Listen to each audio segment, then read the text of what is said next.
Hello again. I'm Marc Middleton, live in the Growing Boulder headquarters here in Orlando, Florida. And coming up in just a moment, I want to introduce you to a new friend of mine that I know you will love. Her name is Tracy Gold. She is, I was about to say she's a lifestyle influencer, but I think she's a lifestyle in and of herself. She's got her own show, and I'll share with you how you can watch it and listen to it. You can learn from her. You will absolutely love Tracy Gold, and we will talk to her in just a moment. But first, do you kind of go like this, in your mood each and every day based upon what's happening in the world? I know I do. And when I got up this morning, I was kind of feeling down. And I think, like many of you, my thoughts and prayers are with the U.S. servicemen and women in Kabul, and the Americans and Afghanis who are trying to leave that country this morning. What a nightmare that situation is. And then that just leads to a feeling some days like the world is actually falling apart. We've got wildfires and flash floods, and here in Florida, COVID is worse than it ever has been. We are once again the epicenter here in this country. The hospitalization rate in Florida has tripled over the last 3 months. Ambulances cannot keep up. ICUs are full. Funeral homes are struggling to meet the demand. This week alone, there were 227 deaths from the virus each and every day here in Florida, which is a record in the state and far and away the most in the United States right now. And, you add to that the fact that kids are trying to go back to school, businesses are struggling. It's easy to get really, really down. And I'm not sure what the moral of this story is. I don't know why I'm, dumping this on you, but I do know from a broad strokes perspective, how I would want to react to this. And maybe this is why I'm saying this, because I think this is some good advice. And I know these broad strokes takeaway because I've had the blessing over the past 15 years of talking to a lot of older people. And despite all of the ageism in our culture, there is great wisdom in our elders. And the big broad strokes takeaway that I've learned from those who not only live to 100, but they do it in a way that they actually enjoy it, despite recessions, despite plagues, despite loss of family and friends, and on and on and on. And that is this: we have to learn how to adapt and accommodate. We have to learn how to keep moving forward despite the challenges that we face. And we have to find a way to still extract meaning and joy and significance out of each and every day, because, we're never going to get any of these days back. So we can't waste them. And I get that that's impossible if your home is being consumed by flames, or your neighborhood is flooded out by a hurricane or blown away by a tornado. But we do have to somehow develop resilience. And resilience, by definition, is the psychological strength to cope with stress and hardship. It's, it's the good news is that it's something that each and every one of us have the ability to develop. And of course, the bad news is that the only way we get it is we have to earn it by overcoming challenges. And the older we get, the more resilience we have, because we've had to overcome so many challenges. The road to resilience is paved with hardship. So, what I have learned from our elders is that if you want to keep living an exciting, engaged life, if you want to keep having adventures, if you want to keep spending time with those you love, if you want to keep doing what you love, resilience is critical. And of course, one of the most important things to developing resilience, one of the things we all need in order to develop resilience, in order to keep moving forward, in order to keep extracting joy from our life each and every day, is community, which is what we're trying to do right here today, which is what we try to do each and every week, engaging and letting one another know that we are here to help if we can, in any way that we can. All right, enough of that. Let's get on because I'm anxious to speak with our guest, who is a true lifestyle and fashion thought leader. She, in fact, was handpicked by Katy Perry to represent her shoe brand on QVC. She now has her own show, the Tracy Gold Show, inspiration for women over 40, 50, 60, and beyond. She is known for her positive energy and inclusive philosophy. We had a great conversation recently. We became fast friends, and I wanted to share her with you. So let's do it. Joining us live now from her home in New York City, host of the Tracy Gold Show, Tracy Gold herself. Tracy, how you doing today? Hey, thank you so much, Mark, for having me. I really appreciate it. Did I bum you out a little bit? I didn't mean that to be your introduction, but that's not at all. In fact, I think that the talk about resilience is a very important one. And I think that during this time, we have had to become really resilient. And for me personally, I've grown resilience over many years because I've lived in South Africa for most of my life. So, boy, talk about a place to grow resilience. That's the country to be in it. You want to grow resilience. So I know the power of resilience, Mark, and I know the power of that in very trying situations. Well, I appreciate that. And just so there is no confusion, I think most folks realize, and I know you do, we've not talked about this, but there is another Tracy Gold out there, a Tracey, yes. An actress best known for her role as Carol Seaver in the 1980s sitcom Growing Pains. That is not you, correct? Correct. That is not me. In fact, that's one of my frustrations at the moment from a complete tech geeky perspective is that whenever you Google Tracy Gold Show, you still find Tracy Gold from Growing Pains. So we're trying to work with the algorithm and like push it up, so that people can easily find us. Well, we'll mention this a couple of times, but the quick way, folks, is tracygoldshow.com. If you do that, you will avoid the other Tracy Gold and get to the real thing. Let's start with fashion, Tracy, if we can, because that's what you're most well known for. I want to talk to you about entrepreneurism. I want to talk to you about a lot of the different things you're doing, but how do you define fashion? What is that? See, so Mark, fashion itself doesn't really excite me.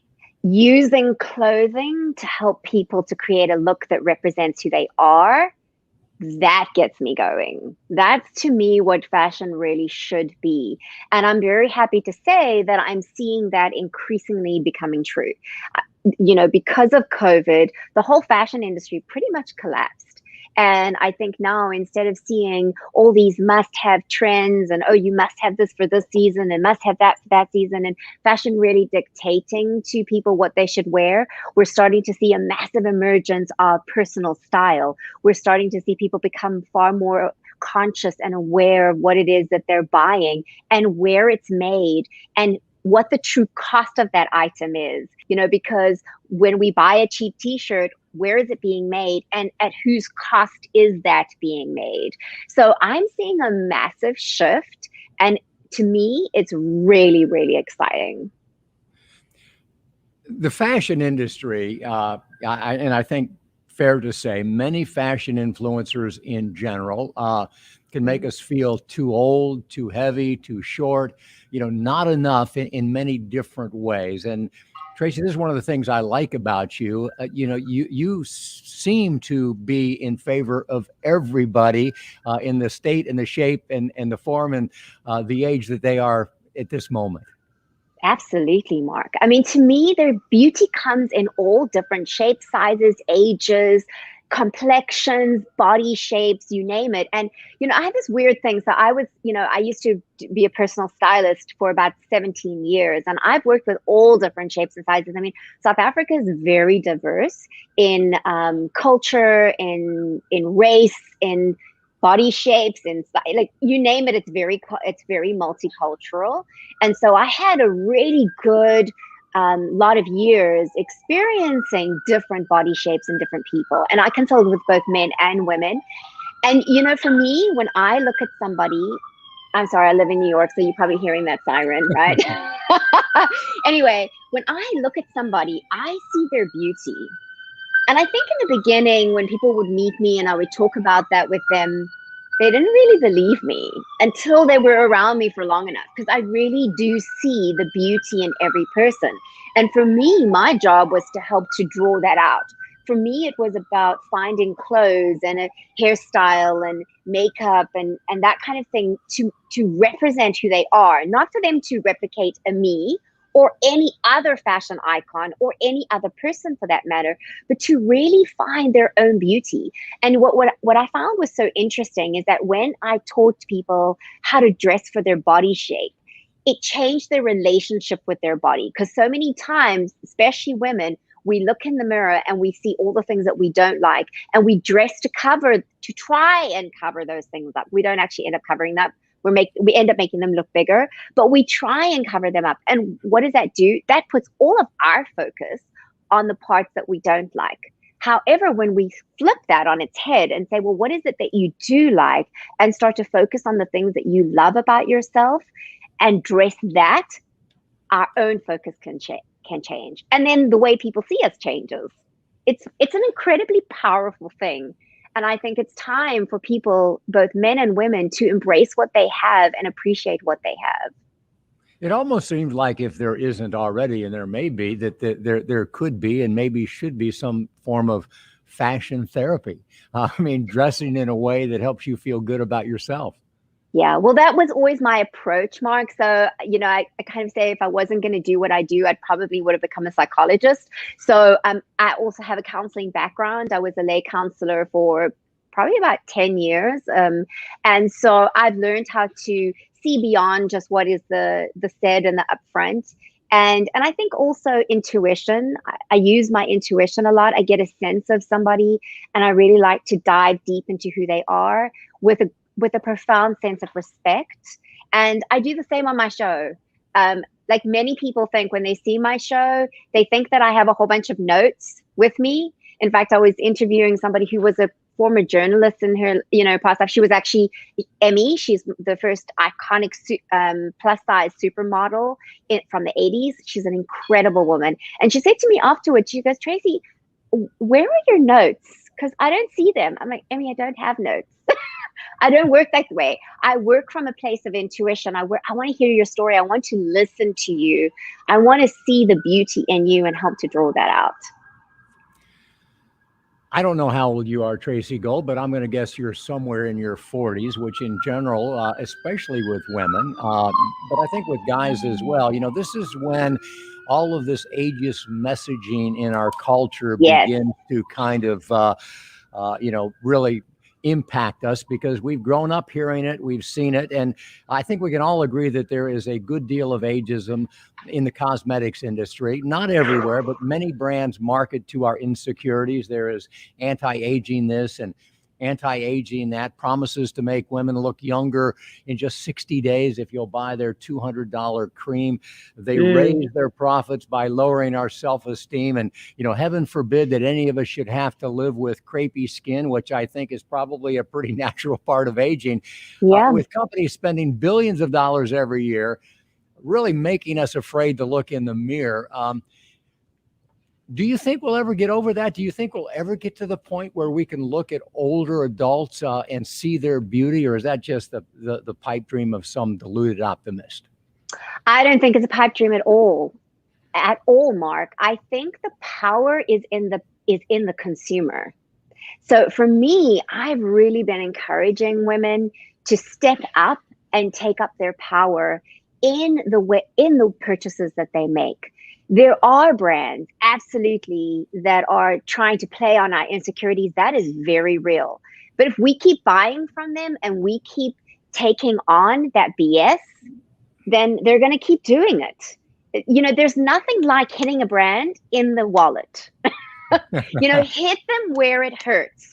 So look for brands that are pro-aging, not anti-aging.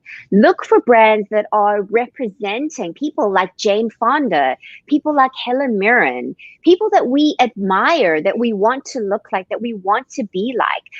Look at the amazing people out there that are inspiration. I mean, I look at, for instance, the advanced style movement here in New York City. I mean, I'm just around those women and it makes me feel like, they just are themselves. They're not even trying hard. They just are themselves. They are being themselves. And I find that, we need to look at other women. I'm 47. I'm not ashamed of my age. I'll be 48 in November, and I'm edging towards 50. And I have to say that for me, I feel like I have the best job, because I'm dealing with women and men older than myself and similar age to myself and sometimes younger than myself, but I get a real deep dive view into how they're handling aging and how they're handling it incredibly well, and they're embracing themselves and they're taking up their space. And that inspires me, which then allows me to inspire other women. And I just think it's time for us to take our own power.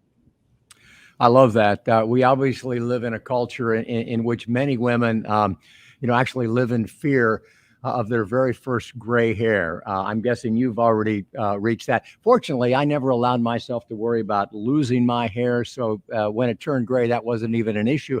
But I do remember, it was one of my strongest memories, and it really is kind of a fond memory because I never really fully understood it. I remember sitting on the couch when I was probably 10 years old, which meant my mother was probably 36, and she was sitting on the floor in front of me, and I, at her request, was picking the individual gray hairs out of her head. I didn't know what that meant, but it was a message to me that this was not good. She didn't like it, and our hair turning gray was something we should avoid. That's changing these days. There's a lot of energy around silver hair, gray hair. It seems like that stigma is not only diminishing, that more and more women are actually now wearing it as a sign of pride. Absolutely. In fact, you just have to go onto Instagram and just do any search around, silver hair revolution or silver hair models. You will find it everywhere.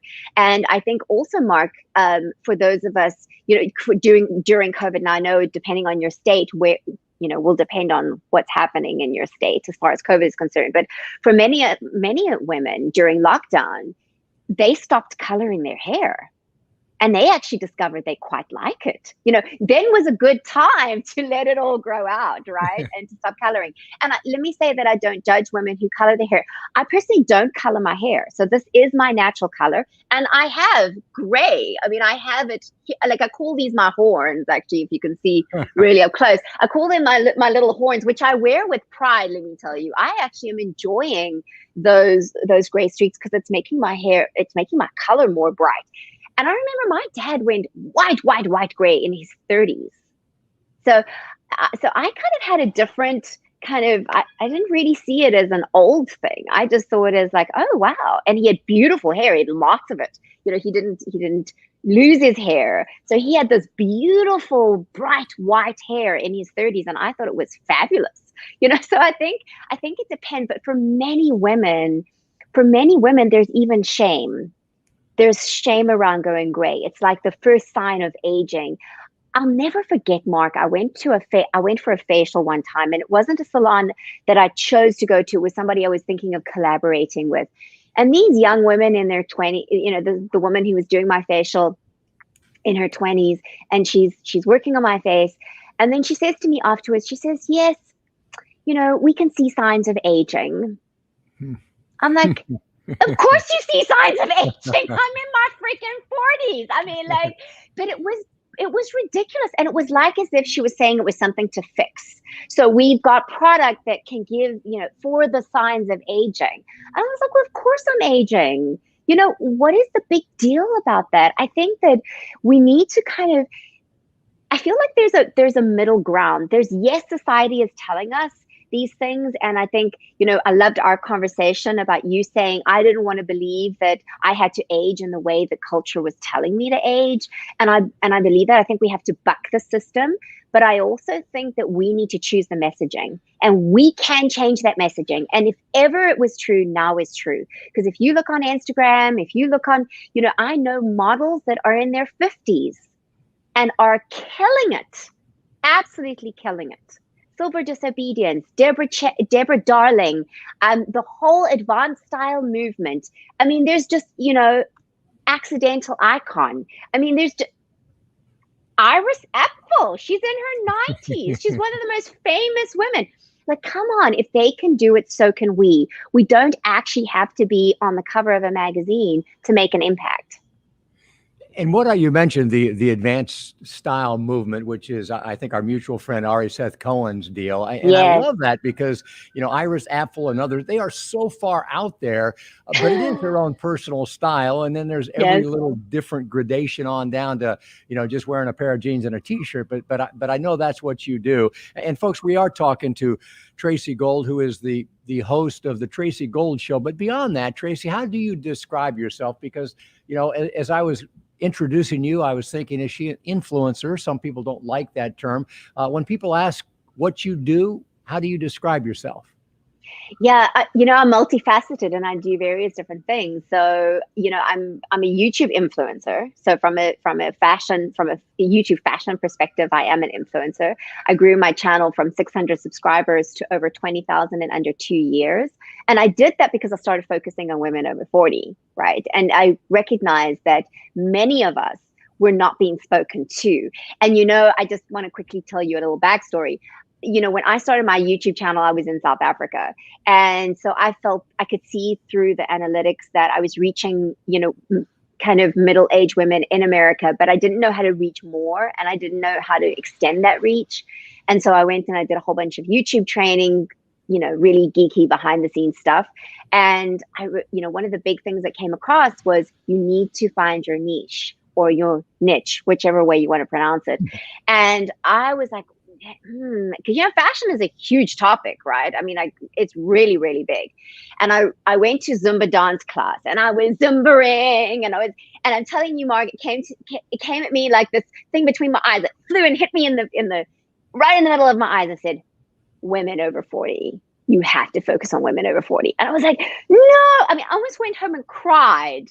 I was so upset because many people didn't realize how old I was and they assumed that I was younger. And I was like, no, I'm going to have to come out about my age. But what's so interesting is that as I started to embrace that, because then I had to do what I was asking my viewers to do, to embrace my age, to choose how I wanted to represent myself in the world, I started finding I was having so much more fun. Like way more fun than trying to kind of be ageless in a way. I was owning it. So I do that fashion stuff and then I do QVC. And, sadly, like you mentioned in the beginning, I was handpicked by Katy Perry to represent her shoe collection on QVC. And that was at the beginning of 2020. So we all know what's happened with that, right? I mean, I was supposed to meet her on March 25th. I was supposed to go up to the QVC, to QVC studios and meet her. And so all of that, who knows what will happen with that. And then I have my own show, and that's really my absolute desire and brainchild. And I love that. And I'm also a designer. I design clothes. I have a collection that I actually just recently launched a $99 dress collection because I figured so many women need to and want to feel good about themselves. They want to wear some color. I love color. I love print. Print does the multitude of things to disguise the things that we don't like and highlight the things we love. And so I started a $99 dress. I haven't even had a chance to put it up on the website. I haven't even designed the website yet because they're selling so fast. I can't do it. I can't even, there's no point to photograph them, put them up, they sell, and then it's down again. So I've been doing that on my show's page on IGTV Live. Yeah. Busy woman. And you're doing all of this. I'm guessing your corporate headquarters, you're sitting in them right now. Exactly. With my 2 Siamese cats and my husband in the other room. Isn't that the beauty, Tracy, of this day that we live in? A lot of the gatekeepers are gone.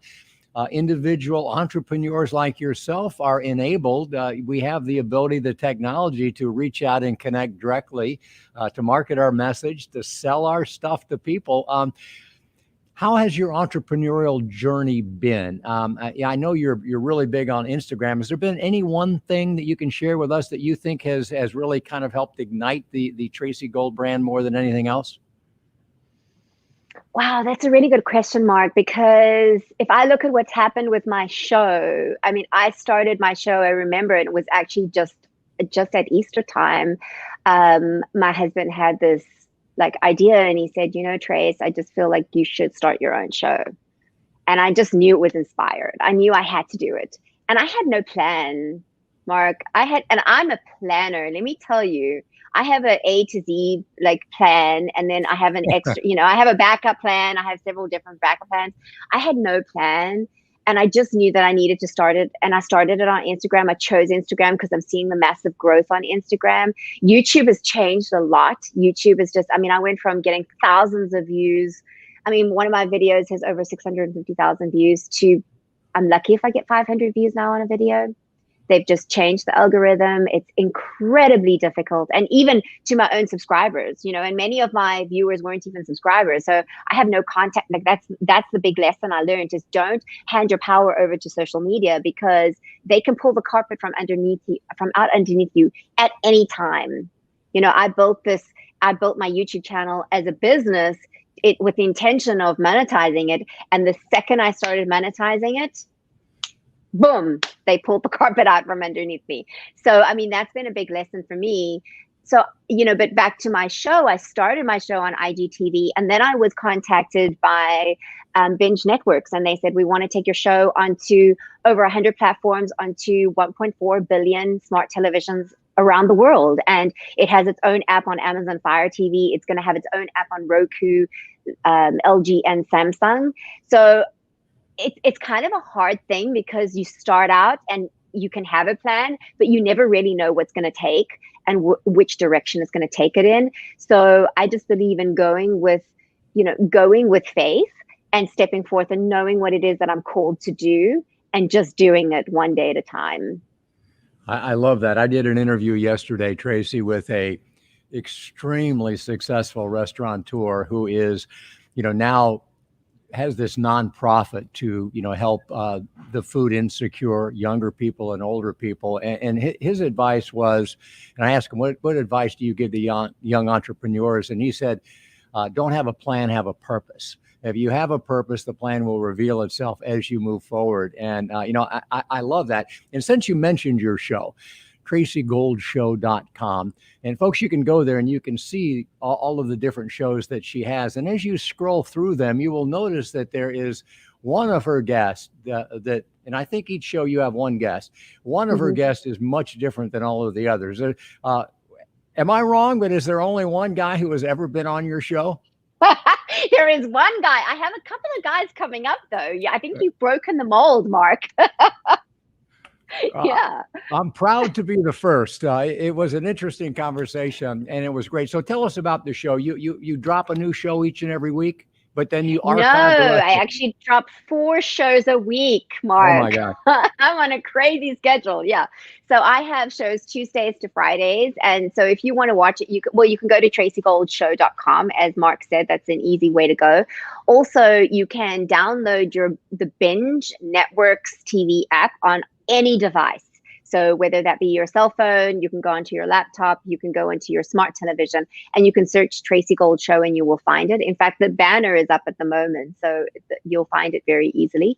And then you can watch the show. And I have all different guests on there, and ranging on all different topics. So we talk about going through times of transition. We talk about dealing with fear. We talk about aging. We talk about fashion. We talk about style. We talk about hair. We talk about a whole bunch of things. Nothing's off the table.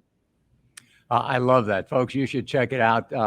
Tracy, thank you for what you're doing. We really need voices like yours who, help us to be the best version of ourselves without making us feel bad about the things we don't like about ourselves. So keep on keeping on, and let's figure out a way to keep hanging out. I would love that, Mark. It would be so much fun. Thank you so much for having me. No, I appreciate that. And let's show folks one more time how they can find more about Tracy Gold and watch her show. For more information, just go to the TracyGoldShow.com. You'll be glad you did. Thanks so much, and we'll see you back here live next time.